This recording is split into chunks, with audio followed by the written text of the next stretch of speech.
War veterans हैं, ये भी आपको अपनी तरफ से शुभकामनाएं दे रहे हैं। लेकिन आज भारत ने लाल किले की प्राचीर से स्पष्ट कर दिया कि आने वाले दिनों में भारत के दुश्मनों के साथ भारत का प्रतिशोध और खतरनाक और भयंकर होने वाला है। दुश्मनों को सावधान करने वाली और एक तरीके से उनके दिल को दहलाने वाली भी भारत के नेतृत्व की, भारत के प्रधानमंत्री की जो बातें थी, उनमें से क्या वो बातें हैं जिनको खास तौर से जो सिक्योरिटी एक्सपर्ट्स, डिफेंस एक्सपर्ट्स हैं हमारे देश के, वो समझते हैं, सोचते हैं कि महत्वपूर्ण है, उस पर हम जानेंगे। और साथ ही ये भी कि जब अलास्का में बातचीत हो रही है तो भाई साहब वहां तो ट्रंप और पुतिन मिलने वाले हैं, फिर अमेरिका ये क्यों कह रहा है कि वहां की बातचीत फेल हुई तो हम भारत पर सैंक्शंस, टैरिफ लगाएंगे? ये क्या बात है? ये कैसा सिरफिरापन है? ये क्या चल रहा है? ये भी समझने की, डिकोड करने की कोशिश करेंगे। आइए सबसे पहले यह खबर देख लीजिए। स्वतंत्रता दिवस पर लाल किले की प्राचीर से पाकिस्तान को प्रधानमंत्री नरेंद्र मोदी का डायरेक्ट मैसेज। हमने ऑपरेशन सिंदूर में सेना को खुली छूट दी, दुश्मन की धरती में घुसकर आतंकवादियों को नेस्तनाबूद किया। पीएम मोदी ने साफ किया कि खून और पानी एक साथ नहीं बहेंगे, साथ ही परमाणु ब्लैकमेल को अब बिल्कुल बर्दाश्त नहीं किया जाएगा। पीएम मोदी ने कहा कि अगले 10 सालों में देश के बड़े स्थलों को सुरक्षा कवच से लैस किया जाएगा। बहुत सारी बातें ऐसी हैं जो महत्वपूर्ण हैं, रेखांकित किए जाने वाली हैं। क्या कहा है उन्होंने, जरा सुनिए। न्यूक्लियर की धमकियों को अब हम सहने वाले नहीं हैं। न्यूक्लियर ब्लैकमेल लंबे अरसे से चलाया, अब वो ब्लैकमेल नहीं सहा जाएगा। 2035 तक मैं ये राष्ट्रीय सुरक्षा कवच का विस्तार करना चाहता हूं, मजबूती देना चाहता हूं, आधुनिक बनाना चाहता हूं। और इसलिए भगवान श्री कृष्ण से प्रेरणा पाकर के हमने श्री कृष्ण का जो सुदर्शन चक्र था, उस सुदर्शन चक्र की राह को चुना है। सुदर्शनाय हेतिराजाय नमः। भगवान के चक्र का जिक्र करते हुए कहा कि भारत की महत्वपूर्ण जगहों को उसी सुरक्षा चक्र की तरह अभेद्य सुरक्षा दी जाएगी। मार्शल पीके श्रीवास्तव आज की चर्चा में हमेशा की तरह आज एक बार फिर हमारे साथ, कॉमोडोर एस बहल हमारे साथ इस चर्चा में जुड़ रहे हैं, जनरल के सिन्हा हमारे साथ इस चर्चा में। आप सभी का स्वागत। जय हिंद सर, स्वतंत्रता दिवस की आप सबको शुभकामनाएं। सबसे पहले तो सर, आपने क्या महत्वपूर्ण देखा और ये क्या अभी अभी पाकिस्तान की तरफ से जो थ्रेट आई है, कि खास तौर से जामनगर का जब जिक्र किया गया तब इस बात को भारत ने और इंटेंसिटी से महसूस किया है क्या कि अब अलग अलग जगहों पर भी सुरक्षा चक्र चाहिए? देखिए, प्रधानमंत्री ने आज प्राचीर से कहेंगे उसको, लाल किले के, ये बात साफ कर दी है कि भारत सजग है, तैयार है और आत्मनिर्भर होना चाहता है हर तरीके से।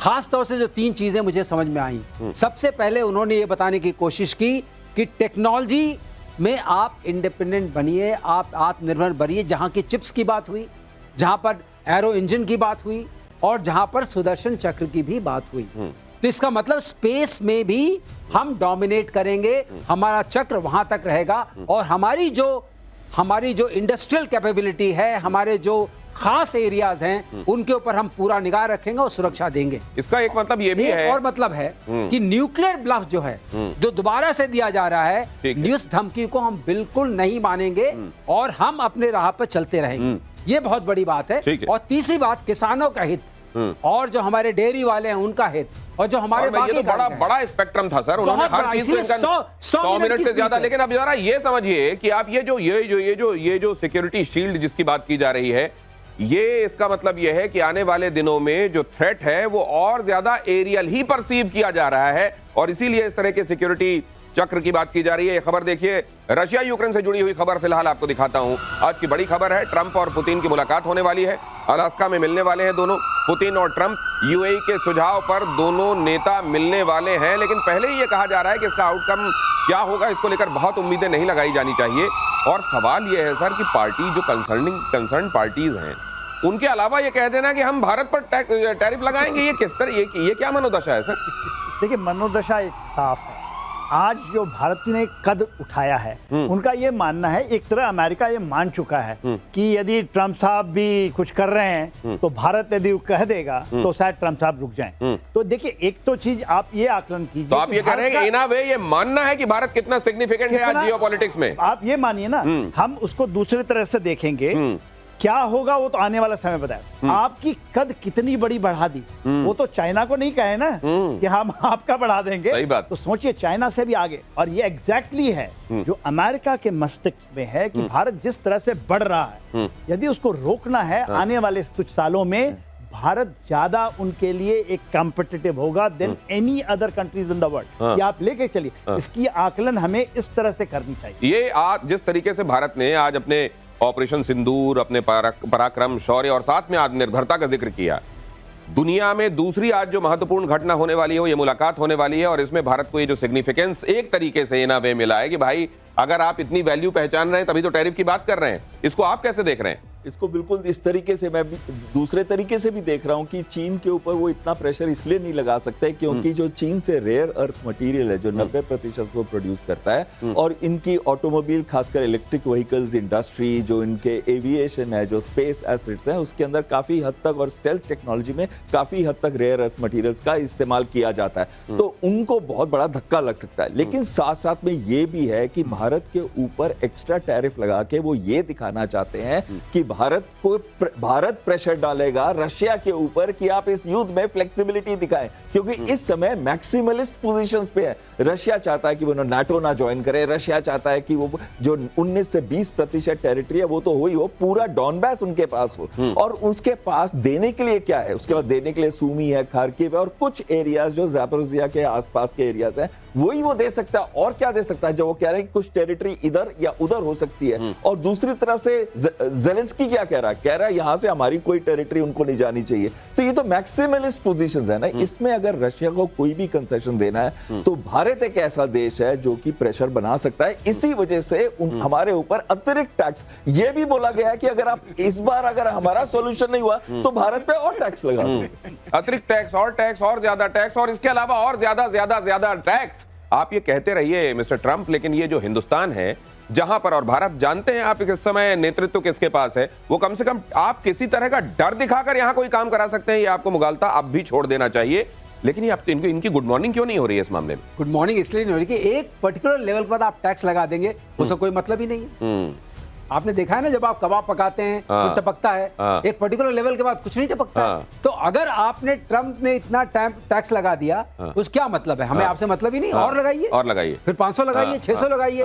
तो बात यह कि सिर्फ कहने वाली बात है। हाँ, ये बात मैं जरूर मानता हूं कि इसका मतलब उनको ये विश्वास है कि अगर भारत ये बात रशिया से कहता है कि समझौता करिए, और जरा मैक्सिमलिस्ट पोजीशन जो बताई कोमोडोर बहल ने, वहां से हट करके ऐसी पोजीशन पर आइए जिससे दोनों लोग समझौता। अब ये मैक्सिमलिस्ट क्या है ये भी समझ लीजिए कि कोई अपनी बात को छोड़ने को तैयार नहीं। वो जितना समेट सकता है कहता है इससे कम तो मैं देने के लिए तैयार नहीं हूं। वो भी यही कह रहा है कि मैं इससे कम देने को, तो बीच का रास्ता कहां से निकलेगा? ये हार और जीत से हट करके ऐसा बनाना चाहिए कि दोनों देशों के लिए वो सम्मानपूर्ण हो और दोनों देश उस बात पर मान सकें। ज़ेलेंस्की अभी भी बहुत नाराज चल रहे हैं कि आप हमारे बारे में समझौता कर रहे हैं और हम तो है ही नहीं है। ठीक है, तो ये वो वाली बात है कि 9 मन तेल होगा तब ऐसा होगा, और ये 9 मन तेल अभी कम से कम रशिया और यूक्रेन के बीच में तो लगता नहीं है कि वो वाली स्थिति बन जाएगी। जरा उसी से जुड़ी खबर देखिए। अलास्का में शिखर वार्ता से पहले ट्रंप का बड़ा बयान। ट्रंप ने कहा पुतिन मेरे साथ खिलवाड़ नहीं करेंगे, पुतिन एक समझौता देखना चाहेंगे। ट्रंप ये दुनिया को बताकर, असल में इसमें टारगेट ऑडियंस दुनिया नहीं है, इसमें टारगेट ऑडियंस खुद पुतिन है।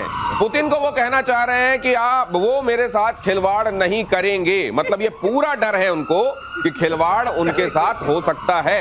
ये मैं ठीक कह रहा हूं जनरल सिन्हा? एब्सोल्युटली। देखिए, इसके पहले एक और बयान आया, वो कहते हैं कि पुतिन तो करने के लिए तैयार है मगर क्रेमलिन नहीं करना चाहता। वो दिखाना चाहते हैं कि पुतिन बहुत छोटे हैं, उनके क्रेमलिन तक उनका नहीं। एक बयान आया ना कि पुतिन तो करना चाहते हैं मगर क्रेमलिन नहीं। तो क्रेमलिन ने पुतिन को 2 भाग में बांट दिया कि भाई क्रेमलिन में इतनी बड़ी सत्ता है कि पुतिन का भी बात नहीं मानेंगे।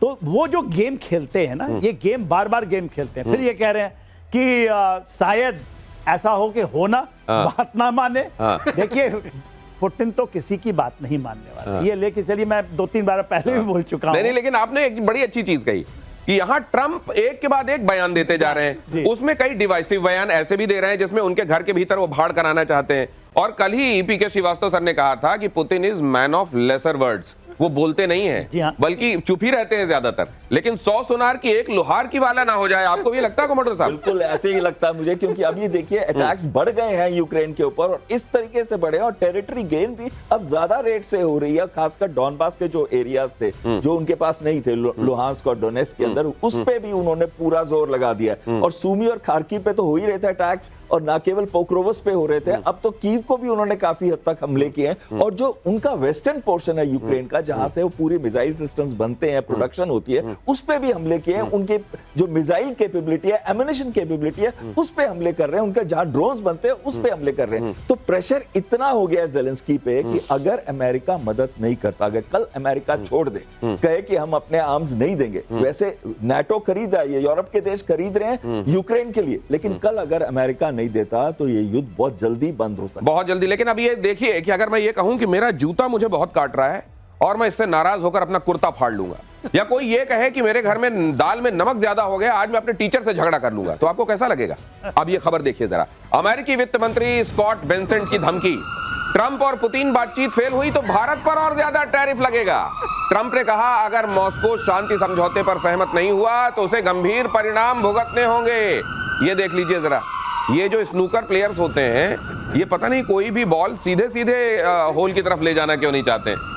नहीं, मुझे सुन के बाकी हास्यास्पद है। हाँ। लेकिन एक बात है, इसका मतलब ट्रंप का जो डिस्पेंसेशन है, जो अमेरिका में अभी प्रेजेंट डिस्पेंसेशन है, उसने ये मान लिया है कि भारत का रशिया के ऊपर जबरदस्त प्रभाव है। मतलब मोदी के जो उसकी प्रभाव को उन्होंने एकदम मान लिया। नहीं, लेकिन एक बात और ये भी बताते होंगे वो सर, हाँ। कि प्रभाव तो बहुत है, लेकिन मित्रता वहां होती है जहां एक दूसरे के लिए जरूरी स्पेस भी दिया जाता है। आपके मामलों में मैं दखल नहीं करूंगा, आप देखिए क्या करना है। करेक्ट, ये बात वो नहीं समझ रहे हैं। हाँ। वो सोचें दोस्त ऐसा हो जो दखल जरूर करे। हाँ। जैसे ये खुद दखल करने आ गए, मैंने दोस्ती करा दी, मैंने सीज फायर करा दिया, ये हर चीज में यही कर रहे हैं। तो इसका असर ये पड़ेगा कि ये हमें प्रेशराइज कर रहे हैं ऑन अ सीरियस नोट, कि हम रशिया को प्रेशराइज करें कि we will not buy oil in case you don't make a compromise deal. ये आपने बड़ी अच्छी बात कही, हाँ। कि असल में वो जिस तरीके से दुनिया के फटे में टांग डालते हैं, हाँ। तो वो बल्कि उनके नेम प्लेट में उनको लिखवा लेना चाहिए, यहाँ फटे में टांग डाली जाती है। तो वो ये सोच रहे हैं कि दुनिया भर में और भी जहां मुल्क आपस में दोस्त हैं, वो एक दूसरे के अपने मामलों में हस्तक्षेप करें। और जो मैं एक और बात कहना चाहूंगा, जो हमले क्यों तेज हुए हैं, क्योंकि वो भी एक संकेत है। बहुत तेज कर दिया आपने, इसके बाद मुलाकात के बाद अगर आपने थोड़ा भी कम किया, ऐसा लगेगा कि इनके मिलने के बाद कुछ चीजें सुलझी हैं। राइट। ये एक जाएगा इंडिकेशन, चाहे सुलझे चाहे ना सुलझे। हाँ। लेकिन जहां तक सवाल है पुतिन का, वो जो उन्होंने टेरिटरी ऑक्युपाई की है, डॉनबास लेने का उनका पूरा मन है। वो चाहते हैं वो ले लें इलाका, वो उनके लिए बड़ा इंपॉर्टेंट इलाका है, और वो ब्लैक सी में एक्सेस देता है, वहां पर डिपॉजिट्स वगैरह की भी संभावना है। तो सब मिलाकर मुझे तो लगता है सर, आज जब ये टेबल पे जाएंगे, हाँ। तो पहली चीज जो पुतिन बोलेंगे ट्रंप को, ये बोलेंगे क्रेमलिन मना कर रहा है मुझको किसी भी तरह की शांति वार्ता के लिए। क्रेमलिन ने मना कर दिया, अब बताइए क्या करूं मैं? अब क्रेमलिन मना कर रहा है तो मैं कुछ कर सकता नहीं, आप तो पहले ही समझते हैं। हाँ। इसलिए मुझको आप छोड़ दीजिए, अब मैं डोनबास ले लेता हूं। अगली खबर देखिए, ऑपरेशन सिंदूर पर आया ट्रंप का बयान। ट्रंप का दावा, भारत पाकिस्तान संघर्ष में 6-7 विमान गिरे। ट्रंप ने कहा भारत पाक विवाद मैंने सुलझाया। ये एक बार फिर से, ये मान न मान मैं तेरा मेहमान, ये इतनी बार एक झूठ को बोलते जा रहे हैं कि कहीं शायद किसी जगह किसी कोने में ये दर्ज हो जाए इतिहास में, ये काम तो मैंने कराया था। हालांकि गूंज गूंज कर ये बात रिवर्बरेट होकर आएगी कि ट्रंप साहब इतना झूठ इतने बार मत बोलिए, लेकिन ये अपना रिकॉर्ड खुद तोड़ने में लगे हुए हैं। एक बार फिर से इन्होंने ये कह दिया है कि ये विवाद तो मैंने सुलझाया, वरना इतने प्लेन्स गिर गए थे ये सब, और वो तो न्यूक्लियर तक बात जाने वाली थी, और उससे पहले न्यूक्लियर तक बात जाने वाली थी, दुनिया के सामने ये बात आ जाती कि न्यूक्लियर का जो पर्दा इन्होंने लगा रखा है वो एकदम पर्दा ही है, उसके पीछे कुछ नहीं है। मैं दिनेश साहब से रिक्वेस्ट करूंगा, आप पंडित जी जो गाय लेके जा रहे थे कंधे पे ना, और बार बार कहने के बाद उन्होंने फेंक दिया, ये भी उसी उसमें चल रहे हैं। मैं बार बार बोलूंगा, बार बार बोलूंगा, तो नोबेल पीस प्राइज तो मिलेगा ही मिलेगा ही मिलेगा। हाँ, एक झूठ को इतने बार बोलो कि सच लगने लगे। लेकिन और मुनीर ने धमकी भी दी, हाँ। मैं आधी दुनिया खत्म कर देता, हाँ। किया नहीं क्योंकि मुझे ट्रंप ने रोक लिया। हाँ, ये कमोडोर बहल, दुनिया भर के नेता इनको ये साबित कर चुके हैं कि भाई क्यों झूठ बोलते हो। बिल्कुल, भारत ने तो ये कहा ही है कि जिस बारे में बात ही नहीं, भारत ने ये भी स्पष्ट कर दिया कि एक पूरा लंबा वक्फा था जिसमें ट्रंप के साथ कोई बात नहीं हुई। फिर भी ये क्यों करते हैं ऐसा? देखो ट्रंप जो है, हाँ। वो मेक अमेरिका ग्रेट अगेन नहीं कर रहे। हाँ। ट्रंप जो है वो मेक ट्रंप ग्रेट अगेन कर रहे हैं। बिल्कुल सही। और वो अब एक लेगेसी छोड़ के जाना चाहते हैं कि मैं एक लेजेंड हूं जिसने दुनिया के अंदर सारे के सारे लड़ाइयां को रुकवाया। रशिया यूक्रेन को 24 घंटे के अंदर मैं रुकाने चला था, वो तो बच गए वो लोग, अभी मैं कर दूंगा उसको, बहुत जल्दी करने वाला हूं। इस तरीके से एक हवा बनाते हैं और पाकिस्तान ने उनको बस सपोर्ट किया, थोड़ा सा ये कहा कि इनको नोबेल पीस प्राइज मिल जाए, तो 29% से 29% से वो 19% पे आ गए। और उसके बाद हमारे बासमती राइस नहीं बिक रहे क्योंकि पाकिस्तान के ऊपर कम है टैक्स और हमारा जो टैक्स है वो बढ़ गया। 3 लाख टन का हमको नुकसान हो गया उसकी। लेकिन जो बहुत इंपॉर्टेंट चीज ये आ जाती है कि ट्रंप की एक आदत है एलाइज को एडवर्सरीज बनाना। आप देखिए कनाडा जो इनका सबसे क्लोजेस्ट एलाई था, उस पे 35% टैक्स लगा रखा है। सभी देशों पे, चीन पे नहीं लगा रहे, वो हमने बात करी ली है। और जो दूसरे जापान थे, ईयू था, उन पे इतना प्रेशर डाला, उन्होंने बड़े बड़े कंसेशन दिए। कोई कह रहा $750 बिलियन का मैं खरीदूंगा तेल, कोई कह रहा है $600 बिलियन का इन्वेस्टमेंट करूंगा, तब जाके 15%। तो सर अब वो क्यों, वो जो शांति वाला झंडा होता है जनरल सिन्हा, शांति वाले झंडे में एक कबूतर दिखाई देता है जो मुंह में एक तिनका दबाए होता है ना उसमें। अब ट्रंप क्यों नहीं लगा दिया जाता उसमें, जब इतनी शांति करवा रहे हैं वो दुनिया में, और मुंह में जो दबाना हो तिनका ही दबाएंगे, शायद दबा लें वो भी, और उसमें छप जाए वो झंडों में। वो तो आज कह रहे थे कि शायद नॉर्थ कोरिया साउथ कोरिया में भी करेंगे। North Korea south Korea, north Korea ने कह दिया कि नहीं कुछ भी कर लें, हम तो नहीं मानते। तो देखिए ये जो चीजें जहां जहां करवा रहे हैं, आपने अजरबैजान आर्मेनिया का देखा, और वो कह रहा है ईरान के हम तो तोड़ ही देंगे, करके देख लो। तो ये जो कह रहे हैं ना, ये कहते हैं कि हमने कोई अफ्रीका में कर दिया, मुझे तो इंडिया और पाकिस्तान में दिखता नहीं। क्योंकि देखिए आज क्या बात हुई, आज प्रधानमंत्री की बातों को सुनिए। उन्होंने कहा कि यदि हमारे किसानों को, मछुआरों को या हम पशुपालकों को, तो मोदी दीवार लेके खड़ा। सबसे बड़ी चीज तो ये दीवार बन के खड़ा। आज बताया है उन्होंने कि हम तो दीवार। देखिए आप जब बोलते हैं लाल किले के प्रांगण से पूरी दुनिया सुनती है, तो उन्होंने तो कह दिया ना, चैलेंज कर दिया कि हम तो दीवार खड़े हैं, करके देखो। एक तो दे दी। दूसरी बात उन्होंने जो कही उसकी बारीकी देखिए। उन्होंने कहा कि ये जो ये सिंधु जल संधि हुई थी 2000, ये हमारे फेवर में नहीं, हमारे किसानों के अगेंस्ट में है, और कुछ भी होगा हम इसको। और 2 दिन पहले वो क्या कह रहा था, 10 मिसाइल मारेंगे, आधे दुनिया को बर्बाद कर देंगे। ये बात कहने के बाद, और वो कहता है अमेरिका आ जाओ, ये करवा दो, कश्मीर में घुसो, ये कह रहे हैं ना पाकिस्तान की धरती। तो आप देखिए पूरी की पूरी कितनी सभ्यता से, कितनी गुरूर से, और कितने सटीक तरीके से ये जवाब है लाल किले के प्रांगण से, सुदृढ़ तरीके से, लेकिन कितने मैच्योर तरीके से जवाब दिया गया है। उसके लिए तो वाकई इसीलिए प्रधानमंत्री नरेंद्र मोदी वो हैं जो वो हैं। और अमेरिका के आगे पाकिस्तान का सरेंडर जरा देख लीजिए। पाकिस्तान के खनिज संसाधनों में बढ़ी अमेरिका की रुचि। अमेरिका के विदेश मंत्री बोले खनिज संसाधनों पर साथ मिलकर करेंगे काम।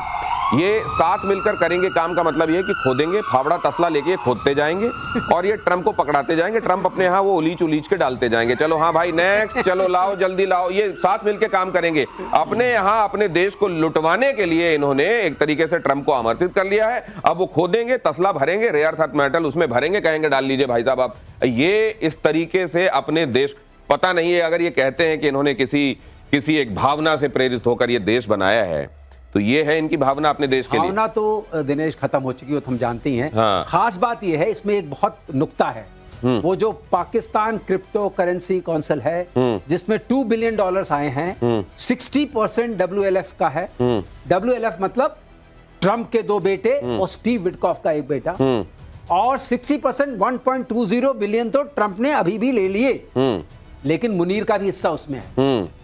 लोग बताते हैं मुनीर का भी 10-12% उसके अंदर है, तो इसका मतलब 20-25 मिलियन डॉलर मुनीर के भी तो ये सर पाकिस्तान की आवाम को समझा दीजिए ना। हाँ, ये सारी पाकिस्तान की आवाम को ये समझना चाहिए कि स्टीव विटकॉफ के साथ मिलकर, वो जो वहां पर मिडिल ईस्ट में सब जगह शांति दूत बने घूम रहे हैं, ये जो ट्रंप साहब है इनके साथ मिलकर मुनीर ने कर लिया है सौदा, देश का सौदा। ये वहां पर उन्होंने अपनी हिस्सेदारी डाल ली है। आप जो आवाम है पाकिस्तान की, जो आप सोच रहे हैं कि मुनीर आपके बड़े फील्ड मार्शल हैं, वो आपको बेचने में लगे हुए हैं। शहबाज शरीफ और बाकी सब इनके साथ सुर में सुर मिलाने में लगे हुए हैं। आपके हाथ में फिलहाल कटोरा है, अभी आने वाले दिनों में बगैर कटोरे के सिर्फ हाथ में आपको चीजें मांगनी पड़ेगी। ये बात आप ध्यान से सुन लीजिए। लेकिन फिलहाल इस बात को आगे बढ़ाता हूं। कमोडर बहल, वहां कई हिस्से हैं जो पहचान रहे हैं। खैबर पख्तूनवा पहचान रहा है, वो कह रहा है कि मुनीर देखो ये क्या कर रहे हैं, वर्दी पहने हुए कौन है, जानवर का नाम लिया जा रहा है। साथ में वहां ये दहशतगर्दी और वर्दी को तो पहले से जोड़ा जाता रहा, बलूचिस्तान ने स्पष्ट कर दिया कि हम इनको मुंह तोड़ जवाब देंगे, लेकिन पाकिस्तान का एक बड़ा धड़ा ये समझ क्यों नहीं पा रहा है कि ये बेचे दे रहे हैं पाकिस्तान को? बिल्कुल, और ये समझ तब तक आएगा नहीं इनको जब तक ये जितने भी रिसोर्सेज की आप बात कर रहे हैं ना, कि ये रेयर अर्थ मिनरल्स हैं, कोल गैस है, ऑयल है, वो कहां पे है तो बलूचिस्तान के अंदर में, हाँ। और वो 44% एरिया पाकिस्तान का है, जबकि उसमें बलूची सिर्फ 5-6% के करीब रहते हैं। लेकिन बलूचिस क्या उनको ये तेल निकालने देंगे?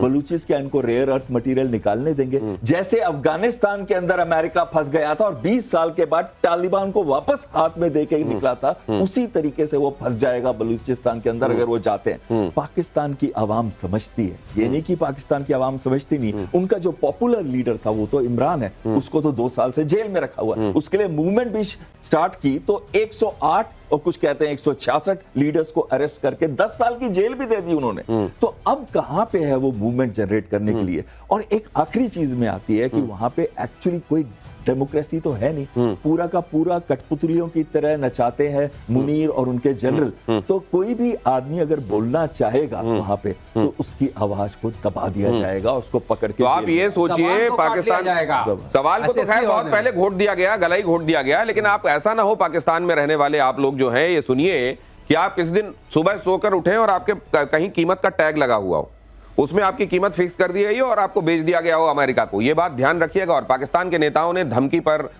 भारत की किस तरीके से पाकिस्तान के नेताओं ने धमकी दी और भारत ने स्ट्राइक की, वो खबर देखिए। विदेश मंत्रालय ने कहा, जुबान पर काबू रखे पाकिस्तान। मुनीर, शहबाज और बिलावल ने दी थी भारत को गीदड़ भभकी। भारत ने स्पष्ट कह दिया है कि अगर इस तरह की बयानबाजी जारी रही तो पछताने वाले परिणाम हो सकते हैं। जनरल सिन्हा, और भारत बहुत मुंह चलाता नहीं है, बोलता है और उसके बाद कर देता है। ये जो मुंह चला रहे हैं, मुझको लगता है बहुत जल्दी इनको ये मुंह चलाना बहुत भारी पड़ेगा। देखिए, मुंह चला रहे हैं, आप एक चीज देख के चलिए। देखिए, जो मुनीर साहब हैं, उनकी पूरी फैमिली अमेरिका में पहुंच चुकी है। हाँ। ये खुद बंकरों में घुसे हुए थे। जब तक भारत 4 दिन करता रहा तब तक तो निकले नहीं। उसके बाद निकल करके ये बात ये है कि जो $70 बिलियन जो इन्होंने लिया था चाइना से, वो तो हजम करके इनके बाजवा साहब और दूसरे बाजवा भाग गए। अब इनको पैसे चाहिए। अब उनको गोली खिला रहे हैं कि यहाँ आ जाइए, बलूचिस्तान में इतनी बड़ी चीजें हैं। अभी बताइए, बलूचिस्तान में इतनी ही बड़ी चीजें होता तो चाइना मूर्ख है क्या? वो तो जाकर के यदि अफगानिस्तान में वो कहता है कि पूरे खदान हम खरीद लेंगे, तो यहाँ क्यों नहीं करता? आज बात यह है कि मुनीर ने, जैसे इन्होंने बताया ना, क्रिप्टो करेंसी के ऊपर तो कुछ पैसे ले लिए। ये यहाँ के 25 करोड़ जनता को समझनी चाहिए, और आपके माध्यम से आपको लोग सुनते हैं। यदि ये सुन रहे हैं, ये पूरे के पूरे उनके साथ गद्दारी कर रहे हैं। ये वहां के मोदी ने कह दिया आज कि हमारी जमीन की सिंचाई, जो हमारी पानी हमारी करेगी। यदि हम दुश्मन के जमीन की सिंचाई कर रहे हैं तो हम अपने देशों के साथ, अपने किसानों के साथ गद्दारी कर रहे हैं। बिल्कुल। तो ये देखिए ना, कहां ना घर के रहेंगे ना घाट के रहेंगे। अगर आज आप वाकई पाकिस्तान को अपना देश मानते हैं, जो लोग पाकिस्तान में रहते हैं, तो दौड़ा दौड़ा कर मारिए मुनीर को, दौड़ा दौड़ा कर पीछा कर करके शहबाज को कॉलर पकड़ के पूछिए कि देश का सौदा क्यों कर रहे हो, हमारे देश के खनिज का सौदा क्यों कर रहे हो, वरना देर बहुत हो जाएगी। चीन ने पहले ही लूट लिया है, अब अमेरिका आ गया है। लुटते लुटते आप और कितने लूटने के लिए तैयार हैं? नॉर्थ कोरिया की अमेरिका को डायरेक्ट धमकी सुनिए जरा। किम की बहन ने यूनाइटेड स्टेट्स का प्रस्ताव ठुकराया, अमेरिका से बात करने में कोई दिलचस्पी नहीं। जरा ये भी बताया करें ट्रंप साहब कि कैसे उनको यहां से, देखिए ये उल्टी चपत पड़ी है उनको। दक्षिण कोरिया और यूनाइटेड स्टेट्स के युद्धाभ्यास का जवाब देंगे कहा गया है। यही बात अभी जनरल सिन्हा बता रहे थे आपको कि दक्षिण कोरिया और नॉर्थ कोरिया के बीच में शांति की कोशिश, और शांति की कोशिश कैसे कि दक्षिण कोरिया के साथ जाकर वहां वॉर ड्रिल कर रहे हैं, और वॉर ड्रिल करने के बीच में ट्रंप कह रहे हैं कि हम यहां पर समझौता कराएंगे। अब ये पीके श्रीवास्तव सर, ये तो किम जोंग उन और उनकी बहन ट्रंप को जिस तरीके से बात ये कह रहे हैं कि भाई यहाँ पर, ये पहले भी कह चुके हैं कि यहाँ पर आप ये दक्षिण कोरिया वाला मामला छोड़ दीजिए, कम से कम वो जिक्र करना बंद कर देना चाहिए। देखिए, ऐसा है, आपके माध्यम से ट्रंप को कुछ बता सकते हैं प्लीज, अगर सुन ले। ये बताइए भाई, धमकी दे के शांति कैसे लाई जाती है? ये मिल चुके हैं। He said ना, that little fat man, little fat man, he doesn't have an operational this thing, I have the operational button.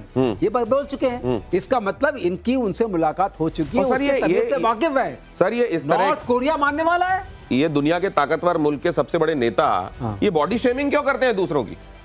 Body shaming अब कहना नहीं चाहिए, वो हम लोग उस दायरे से बाहर है। लेकिन एक बात आप बता दें, नॉर्थ कोरिया झुकने वाला नहीं है।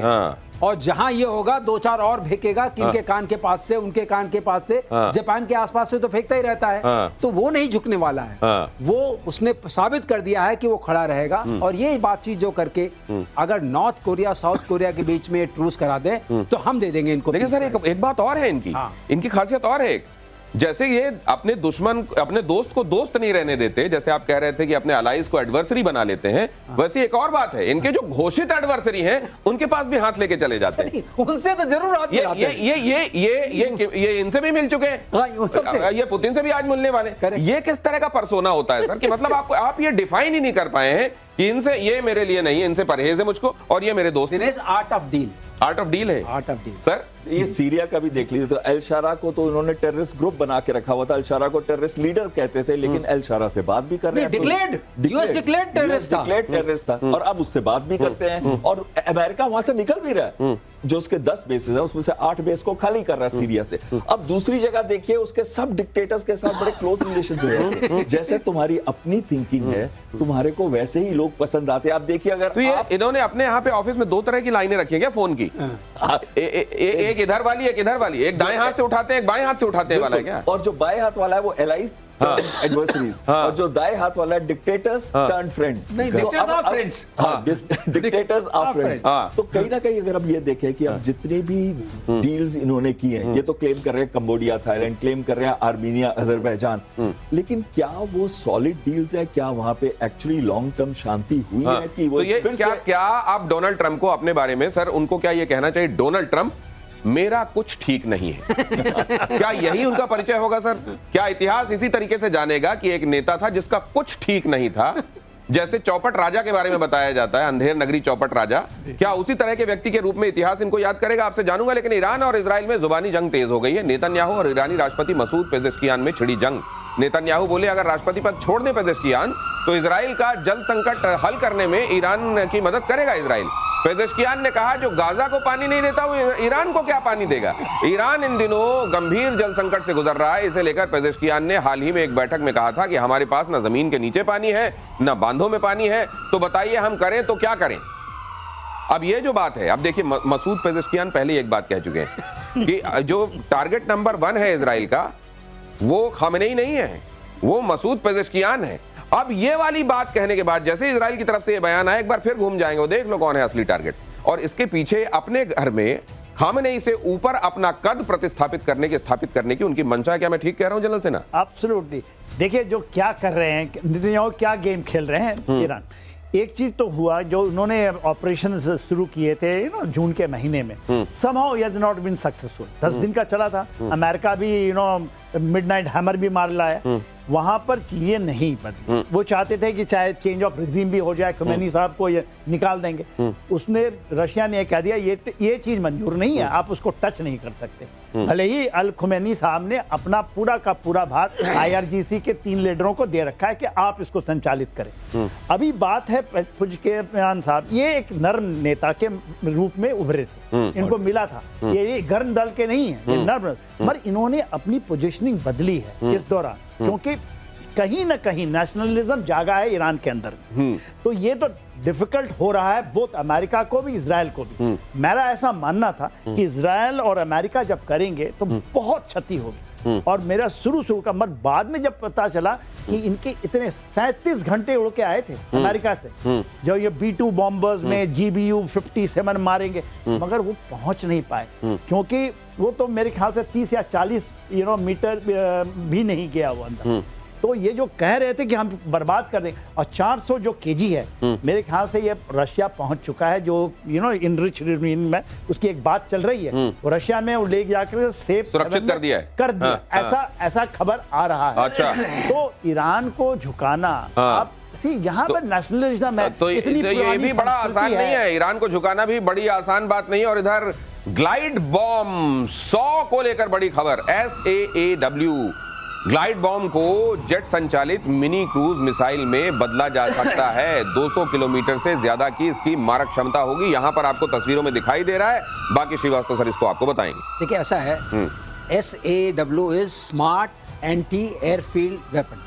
Smart anti airfield weapon, okay. तो ये नॉर्मली इसकी रेंज है ग्लाइड जब करता है इसकी रेंज करीब 100 किलोमीटर के आसपास होती है अच्छा, जब हम इसको तो छोड़ते ये हैं। सर बॉम्ब ऐसा है जिसमें पंख लगा दिए जाते हैं बाद में? पंख लगा दिए अच्छा, जाते हैं हाँ। और ये 100 किलोमीटर के आसपास की रेंज होती है और एयरफील्ड को डिसेबल करने में बड़ा सक्षम है, अच्छा। गड्ढा बनाने में। अच्छा। लेकिन अब इसमें जो क्रूज इंजन लगा है, हाँ। इसे क्रूज मिसाइल बन गई है, इसकी रेंज करीब 200 किलोमीटर हो गई। ओके, अच्छा तो अच्छा अच्छा। मारक क्षमता वही है, रेंज बढ़ गई है, एक्यूरेसी बढ़ गई है। वो नीचे गिरता जा रहा है सर, वो जब तक आप ओके। पीछे ये देखिए ये जा रहा है, ठीक है, हाँ, ठीक है। Okay okay. तो ये बहुत इंपॉर्टेंट डेवलपमेंट है। हाँ। ये इस तरीके से डीआरडीओ का ये अच्छा डेवलपमेंट माना जाएगा कि हमने टेक्नोलॉजी कन्वर्जेंस है। हाँ। हमारे पास क्रूज इंजन भी है, हाँ। हमारे पास ग्लाइड बॉम्ब भी है, उसको हमने एक साथ मिला करके एक और मोर इफेक्टिव वेपन तैयार कर। क्रूज इंजन और ग्लाइड बॉम्ब को मिलाया गया और एक ज्यादा प्रभावी हथियार बना लिया गया और भारत को मिलने वाले हैं 114 राफेल जेट।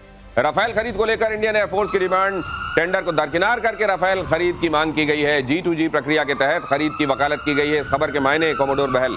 बिल्कुल, अभी तक हमारी जो 12 स्क्वाड्रन्स हैं जो कि बिल्कुल रिटायरमेंट की स्टेज पे आ चुके हैं, जिनका रिटायरमेंट अब से शुरू कर देना चाहिए। 6 स्क्वाड्रन जैगुआर के, 3 MiG-29, 3 मिराज 2000। इसी वजह से MRFA टेंडर के लिए जो एप्लीकेशन शुरू में की गई थी, रिक्वेस्ट फॉर इंफॉर्मेशन, और फिर उसके बाद से रिक्वेस्ट फॉर प्रपोजल की बातें आ रही थी, तब एक्सेप्टेंस ऑफ नेसेसिटी पे रुका हुआ था। अब ये एक्सेप्टेंस ऑफ नेसेसिटी मिलेगी तो उसके बाद गवर्नमेंट टू गवर्नमेंट डील होगी, क्योंकि अगर हम कोई और प्रतिक्रिया करते हैं, गवर्नमेंट टू गवर्नमेंट डील नहीं करते तो बहुत ज्यादा समय हो जाएगा और हमें इस समय अपना शॉर्ट टाइम गैप पूरा करना है, जब तक कि हमारा एमका 2035 में ऑपरेशनल नहीं हो जाता या उसकी प्रोडक्शन शुरू नहीं हो जाती। और इस समय पे जब हमारे स्क्वाड्रन स्ट्रेंथ नीचे आ रही है तो उसको फिल करने की स्ट्रेंथ जो है वो स्लो है और retirement state is far outstripping induction. तो इसमें एक चीज बस कहना चाहता हूँ, पाकिस्तान मीनवाइल जो है ना उसकी बढ़ती जा रही है, वो 2 स्क्वाड्रन और J-35 के ले रहा है। तो हम दोनों के बीच में जो एक लार्ज कैपेबिलिटी गैप था, एज था, वो अब कम हो रहा है। पाकिस्तान के पास नंबर बढ़ रहा है, लेकिन ये नंबर बढ़ने से बहुत ज्यादा फिक्र भारत नहीं करता, क्योंकि मालूम है कि नंबर गिनाने के लिए है, वहां पर उसका इस्तेमाल क्या करते हैं आपने देख लिया है। लेकिन फिर भी नंबर को इग्नोर नहीं किया जा सकता और भारत जापान के बीच बड़ी डील की संभावना। भारत के लिए फाइटर जेट के इंजन बना सकता है जापान। फ्रांस, यूके से भी भारत की बातचीत चल रही है। डीआरडीओ ऑफर का मूल्यांकन करेगा, रक्षा मंत्रालय लेगा आखिरी फैसला। लेकिन क्या यहां पर भी जनरल सिन्हा वो वाला चक्कर तो नहीं रहेगा, वो टेक्नोलॉजी के संदर्भ में कोई एक मास्टर की अपने पास रख लेने वाला? जो जापान के साथ बातचीत हो रही है वो ग्लोबल एक इंजन डेवलप हो रही है, जिसमें यूके भी है जी, मेरे ख्याल जापान है, यूके है, इटली है, उसके साथ भारत ज्वाइन करना चाहता है। जापान का ये कहना है कि ये जो इंजन डेवलप हो रही है, यदि भारत इसको ज्वाइन, और प्रधानमंत्री शायद जा रहे हैं चाइना जाने से पहले, जो जा रहे हैं 31 तारीख को इस महीने के, और 1 तारीख को उसके पहले वो जापान जा रहे हैं, तो इसमें भी बातचीत होगी। ओके, और अब ये तो आज प्रधानमंत्री ने कह ही दिया है कि कर दूं दिनेश, जापान जो है जी के इंजन के भी, रोल्स रॉयस के भी और सफरान के भी बहुत सारे इंजन के पार्ट्स बनाता है ऑलरेडी। और तुर्की से ड्रोन खरीदने की तैयारी में है जापान। बैरक्टियर TB2 ड्रोन खरीदने का प्लान है। इजराइल से हेरॉन 2 की खरीद की तैयारी है। ड्रोन खरीद के लिए जापान ने बढ़ाया है अपना रक्षा बजट। ये खुद क्यों नहीं डेवलप कर रहा है, खरीद क्यों रहा है इनसे?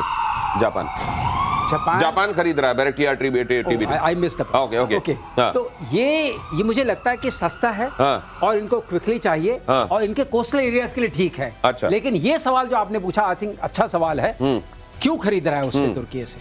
जबकि जो जापान अपने आप है वो ऐसे कंपोनेंट्स बनाता है जो सामने आते हैं, इंटेलिजेंस को भी इंटीग्रेट करते हैं और बहुत ज्यादा टेक्नोलॉजिकली एडवांस्ड है।